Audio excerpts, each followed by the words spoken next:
Oh, good morning from me, Paula. No makeup, no bullshit. Let's just talk about death and dying and grief. So this morning is a very different morning from yesterday. Yesterday was bright sunshine, frosty, it was freezing cold. Today we have cloud, it's very frosty and it's still freezing cold. And that's very much like grief, isn't it?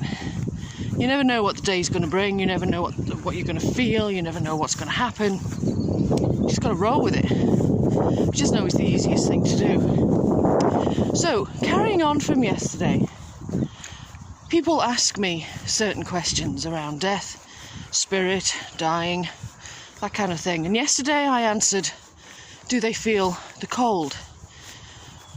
You know, what happens? Who's there when they die? I looked at the answer around meeting your ex or people you don't want to meet, that kind of thing.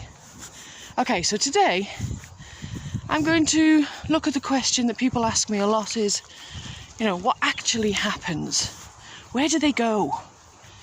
Okay, so again, I can only go on the hundreds and hundreds of spirits that I've spoken to over the years, and this is what they tell me. And this is what my angels tell me as well, my guides. When you die, in that half second that your spirit decides to leave the body, think of it like walking through a door. 1 minute you're one side, you're in one room, which is your body. The next, you're in another room with no body. As in, no body, physical body. But you're in a room full of people, full of every single person you've ever wanted to know, to meet.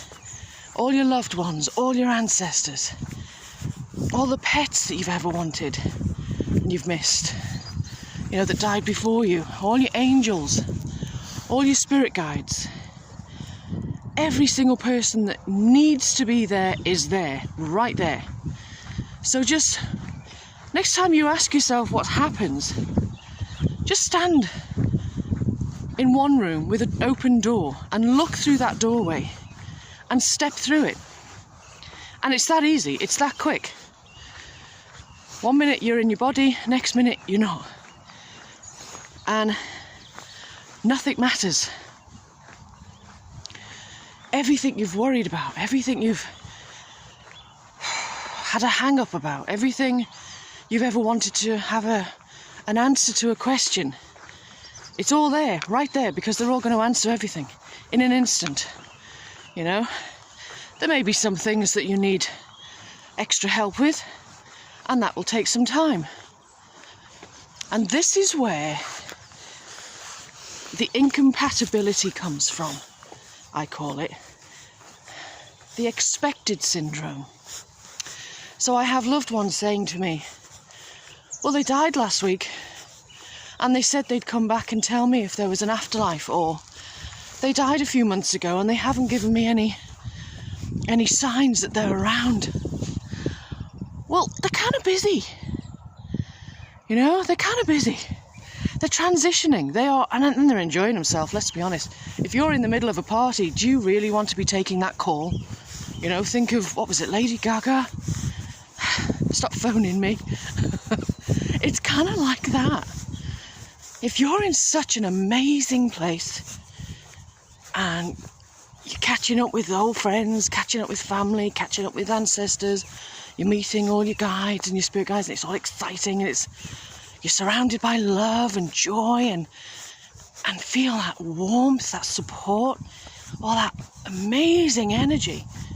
Do you really want to keep going and answering a call back on Earth, in this realm? I don't think so. You take your time, because it takes time to transition. It takes time to get your head around it. It takes time. Now, in their realm, they have no time. There's no concept of time. Time was created on this realm to try and make our lives easier, and actually it makes it much, much worse.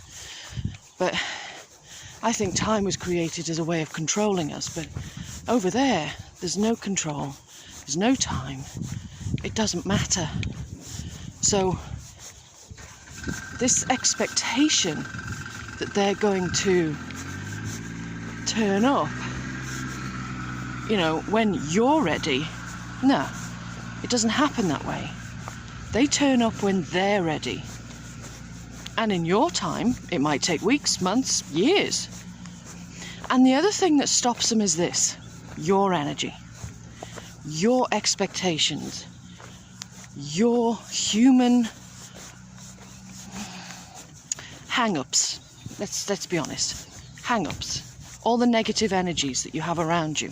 The anger, the frustration, the guilt, the shame, the stress, the tension. All of those things will stop them from coming near you, because they're in such an amazing place. They really, really don't want to deal with all that crap again.